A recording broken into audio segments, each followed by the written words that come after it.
Tapi bagusnya Ricky Kambuaya, what a fighter. Saya tidak mengkritik permainan dari Ricky Kambuaya lawan Irak karena itu memang adalah pertandingan yang berat. Tapi kita lihat ketika lawannya Filipina atau Brunei atau juga Thailand atau juga Vietnam, Ricky gak mengecewakan. Bagus sekali pergerakan individu dia dan dia passing bola itu ke Sadil yang memang bermain ngeyel di pertandingan ini. Nah, saya ngelihat salah satu pemain Indonesia yang ngeyel dan yang juga berani, yang tampak gak takut dengan permainan keras dari para pemain Filipina adalah Sadil Ramdhani. Luar biasa pemain ini. Walaupun saya nggak sepakat juga dengan selebrasi dia ya. Seharusnya nggak perlu seperti itu, tapi tampaknya itu luapan emosi dia setelah dia berhasil mencetak gol yang cantik. Bagus sekali umpannya dari Ricky Kambuaya. Dua pemain yang dihasilkan dari kompetisi lokal kita berhasil bekerja sama dan juga mencetak gol. Seperti yang saya jelaskan di konten tentang pemain-pemain keturunan Indonesia, bahwa jangan menutup pintu juga bagi pemain-pemain yang dihasilkan dari liga lokal kita. Berikan mereka peluang juga. Dan kita lihat mereka bekerja sama dan mereka bisa mencetak gol. Tapi kadang-kadang teman-teman salah paham, nanti mengatakan, wah, Bung Binder ini anti pemain keturunan. Gak pernah saya anti. Jadi saya harus tegaskan seperti itu. Cuman yang saya menjelaskan bahwa jangan menutup pintu bagi pemain-pemain yang dihasilkan dari kompetisi lokal kita. Itu sudah ada konten yang saya buat. Jadi boleh pemain-pemain keturunan tapi memberikan persaingan juga bagi mereka. Oke. Yang gue yang agak kasihan sih Sandy Walsh di menit 30 ditarik ya, karena emang nggak jalan. Masukin Witan, bantu serangan, strike Witan sama Sadil, strike di Witan di kiri, Sadil kanan, strike strikernya. Main 3-4-3 lebih berjalan daripada tengah. Mereka nggak tahu. Yang gue sangat lihat ini tidak ada kekompakan antar pemain ini. Apa ya? Berapa kali dari belakang itu crossing yang karena yang tengah hilang, pemain di tengah nggak ada yang minta bola atau apa. Kalau ada minta, satu orang di cover juga. Harusnya 3-4 pemain minta bola. Crossingnya nggak nyampe. Itu di babak pertama bener-bener parah banget. Nyaris nggak ada yang bermain bagus. Kalau gue bilang nyaris nggak ada. And kipernya aja masih agak lumayan lah. Sampai di babak kedua gue rasa Sintayong marah dan babak kedua itu lebih kelihatan. Kambuaya nggak kelihatan sama sekali. Irianto berkali-kali bikin kesalahan yang sangat sangat elementer. Kambuaya passing crossingnya nggak nyampe di babak pertama. Nggak kelihatan juga, bener-bener nggak kelihatan. Babak kedua yang gue perhatiin, kan gue sempet tegur di Twitter, Kambuaya lebih fokus ke sepak bola daripada penampilan. Lengannya diturunin loh, jadi nggak ada dinaikin segala diturunin, dan dia menunjukkan kualitas dia, memberikan assist, finishing Sadil luar biasa. Gue happy untuk Sadil, karena Sadil ini kan lagi struggling, apakah dia starter atau tidak. Dia sempat komplain karena kurang dikasih jam terbang bermain. Di babak kedua lebih bagusan dikit Sadil, sehingga golnya keren by the way. Pertandingan tandang away di FIFA Matchday itu penting saudara-saudara, karena terbukti kan, Anda bisa lihat sendiri permainan Indonesia ketika bermain di Jakarta, atau ketika bermain di Surabaya, atau ketika bermain di Solo, atau ketika bermain di Bali, itu kan lumayan, mainnya bagus. Ya lumayan lah, maksudnya ada umpan-umpan jalan, semangatnya ada, fighting spiritnya, pemain koordinasi kesalahan mereka bisa hindari. Pokoknya intinya mainnya bagus lah, lumayan. Tetapi ketika main di kandang lawan di dua pertandingan ini kan terlihat sekali pemain grogi saudara-saudara, nervous, tertekan, tegang, sehingga mereka melakukan kesalahan. Nah, kesalahan-kesalahan itu ya terjadi karena itu tadi, karena pemain tidak siap. Kenapa pemain tidak siap? Karena para pemain Indonesia tidak terbiasa bermain di away, bermain di kandang lawan. Kita bermain di kandang lawan itu hanya ketika tampil misalnya di Piala AFF. Kemarin tampil waktu melawan Brunei, itu aja. Kita tidak sengaja, itu secara tidak sengaja, karena itu sudah ada dijadwalkan. Tetapi yang kita sasar, pertandingan away itu tidak ada, kita tidak pernah melakukan itu saudara-saudara, dan itu memang sewajarnya itu dilakukan. Cuma ya nanti di next match ya kita harapkan taktiknya lebih benar, jangan terlalu banyak pemain bertahan yang main. Indonesia perlu bermain lebih frontal lagi dalam menyerang, tapi juga transisi negatifnya harus cepat. Bukan berarti bermain all out attack, tapi mengganggu para pemain tim lawan di ruang pertahanan mereka. Dan Indonesia harus bisa bangkit nanti di pertandingan selanjutnya untuk bisa meraih kemenangan, dan permainan harus lebih rapi lagi. Karena kita tahu sebentar lagi nanti akan ada turnamen Piala Asia. Jangan sampai Indonesia nanti di turnamen Piala Asia justru menjadi tim penggembira dan bahkan tidak bisa meraih kemenangan. Yang kita harapkan permainan harus rapi. Jika permainan rapi, tentu kemenangan itu akan menyusul bagi timnas Indonesia atau bisa didapat oleh timnas Indonesia. Jadi teman-teman, kita tunggu saja pertandingan selanjutnya dari timnas Indonesia. Saya mengkritik, tapi saya tidak memberikan hinaan ataupun hujatan. Kalian harus paham itu. Jadi jangan dipelintir nanti analisa saya ini. Oke?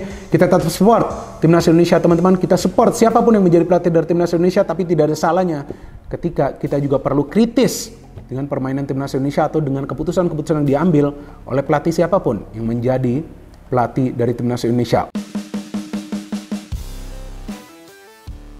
Kepemimpinan pelatih timnas Indonesia, Sintayong, mulai mendapat sorotan, baik dari dalam negeri maupun luar negeri.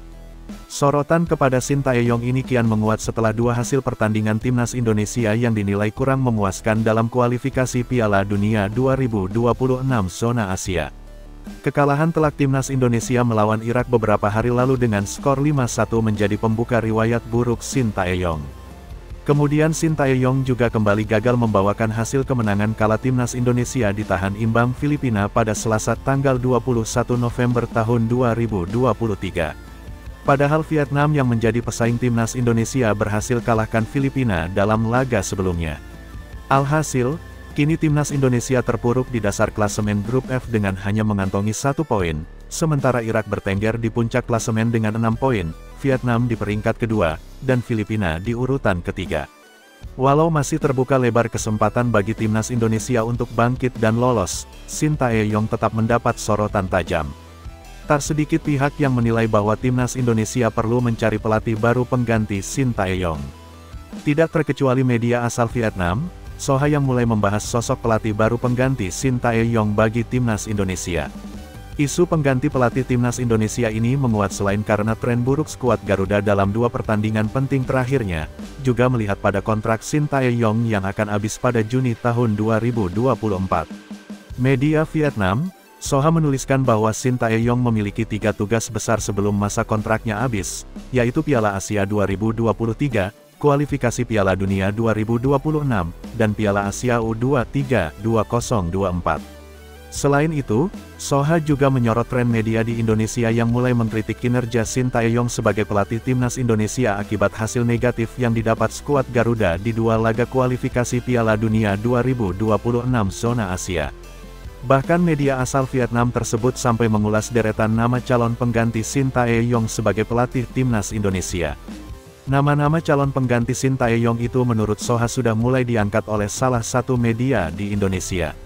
Di antara nama tersebut, ada sosok Park Hang-seo yang digadang cocok untuk menggantikan posisi Sintayong.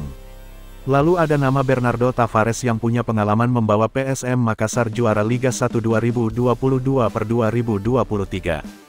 Yang tak kalah menarik perhatian adalah sosok Akira Nishino, mantan pelatih timnas Jepang di Piala Dunia 2018.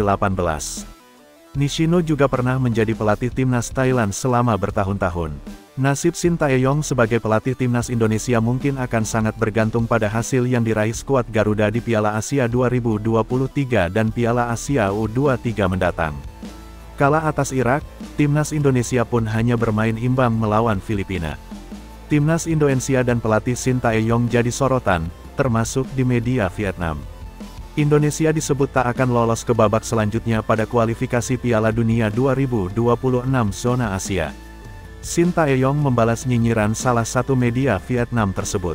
Seperti diketahui, timnas Indonesia mendapat hasil minor pada sepasang laga awal grup F kualifikasi Piala Dunia 2026. Pada 2 laga awal grup F ini, Sintayong dan anak asuhnya berkesempatan untuk bertarung dengan Irak dan Filipina. Irak menjadi lawan perdana bagi skuad Garuda pada putaran kedua ini. Bermain di Basra International Stadium, Elkan Bagot DKK tak kuasa menahan gempuran tim tuan rumah. Singa Mesopotamia sukses mengamankan kemenangan meyakinkan dengan skor 5-1 atas Garuda. Harapan mendapat kemenangan pertama langsung tertuju kala bersua Filipina pada laga kedua. Namun, Lagi-lagi tim Merah Putih harus bermain tandang pada kesempatan ini.